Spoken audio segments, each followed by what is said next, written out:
Channel 13 News with Diane Sawyer and Katie Couric and Barbara Walters and Bill O'Reilly and Connie Chung. Welcome to Channel 13 News with your anchors Bill O'Reilly and Barbara Walters. Hi, I'm Barbara Walters. And I'm Bill O'Reilly. Now today on Channel 13 News, we will be discussing the effects of stress on you and our students, and how many know of the virtual relaxation room on campus. And... Wait. I apologize for the interruption, Barbara, but it seems like I'm receiving something. What is it, Bill? Yes, of course. It appears that I'm getting breaking news right now.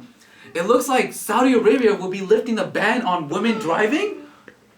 It looks like King Salman's son, the Crown Prince Mohammed bin Salman, has recently worked extremely hard in pushing through the changing policy, which has plagued the country's international reputation for quite a long time now.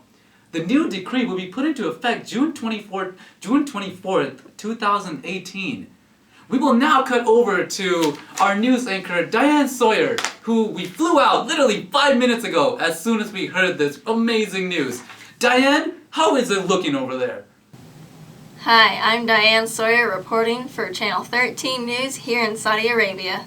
Today is an historic day because the ban has been lifted. Women will be able to drive in June 2018. I'm here interviewing Manal Al-Sharif because she was arrested back in 2011 because she made a YouTube video of her driving. What are your thoughts? Hi, Diane. Overall, I think this is one of the many first steps that women deserve, being able to drive. Now, not only do they get to take control of their cars, but they get to take control of their lives more so. Do you think it's important for women to drive? Yes, I do. I think in a matter of diversity and equity, we have little kids, little girls who, if they get used to only seeing male drivers, and that's not how it should be. We should have all sorts of drivers, men and women. It should be equal. It's a big thing. And then that way they just get a sense of the world is fair, at least that women can drive, not because these ideas that women couldn't drive because they had a quarter of the brain power as men. It's just ridiculous. There's no reason why women shouldn't be allowed to drive.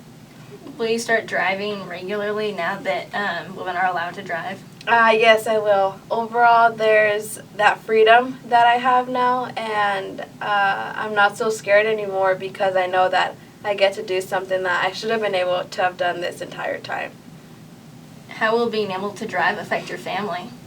The burden that is lifted from the male people in my family will be huge. They won't feel that responsibility of having to take care and almost cater to women. We're women, we're not helpless children in that case, so it'll help out the males a lot.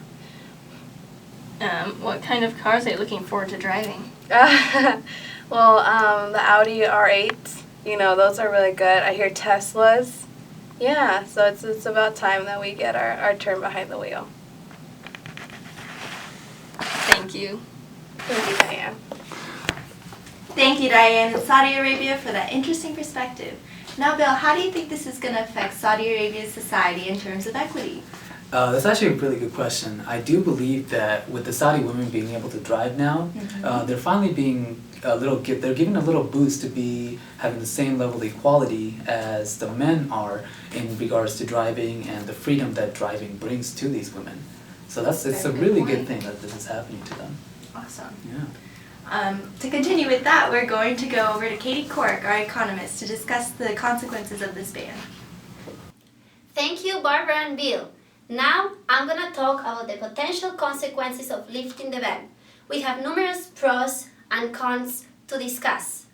Regarding the pros, we are expecting to see economic benefits like an increase in the disposable income of households, what would push the economy in the right direction. Also, women are expecting to gain freedom and independence for male. At the same time, this will help them to enter the labor market since they now have more independence to drive to get an education. As an example, also, we are expected to see an 80% of Uber drivers as females. At the same time, King Salmon is working in a plan called Vision 2030. Here I have a statement from King Salmon that says that he is working in this plan and his primary goal is to be an exemplary and leading nation in all aspects. In order to do so, he explains that he wants to lessen the country's dependence on oil, keep more money within its borders, and galvanize its people into joining the workforce. Finally, he believes that female workforce will increase from a 22% to a 30% by 2030. As we can see, it's not an important and a huge increase, however, we are progressing. On the other hand, we have different cons. We see how males were hiring foreign workers in order to drive women. As an example, now foreign workers would have to find new jobs or leave the country. It's important to mention that 1.3 million workers, foreign workers, were hired to drive women. Also, lifting the ban is diverting attention from other important Saudi Arabian issues like the human rights abuses. That's all for the potential consequences. Sending it back to you, Barbara and Bill. Thank you, Katie, for that analysis. Now I'm here with Mike Wazowski, owner of Ford, to discuss how this ban will directly affect Ford International. Hi, Mike. How are you doing today? I'm good, Barbara. Thank you for asking. So I don't know if you know this, but Saudi Arabia is actually one of the region's most popular areas for importing cars as well as car parts.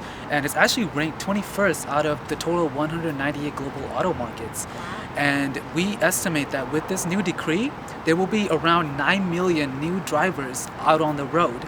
And we also estimate that with these new 9 million drivers, we think that there will be around an annual increase of 15 to 20% in car sales alone, which can help stimulate the economy of Saudi Arabia. Now, these new drivers will be a new generation of drivers as well, right? And so it's going to be a whole new type of market that we're going to have to target. And that leads me on to my next point, which is one of the hardest decisions that we here at Ford have to make is we need to figure out a very culturally respective way of trying to market to these Saudi women in regards to their tastes and how they view certain things in regards to how we view certain things. And that's something that we definitely have to work on. But we believe that if we can find that perfect market campaign for these Saudi women, that we will be very competitive and we'll be up on that pedestal with Toyota in Saudi Arabia, who are one of the biggest auto sellers in that area. And so if we can figure out a good market campaign for the Saudi women, then we can definitely thrive on this new market that is available thanks to this new decree. Thank you so much. You're welcome. All right, so now with that, we're going to take a look at some videos of some ideas that some car manufacturers are going to try to implement with this new ban. Thanks.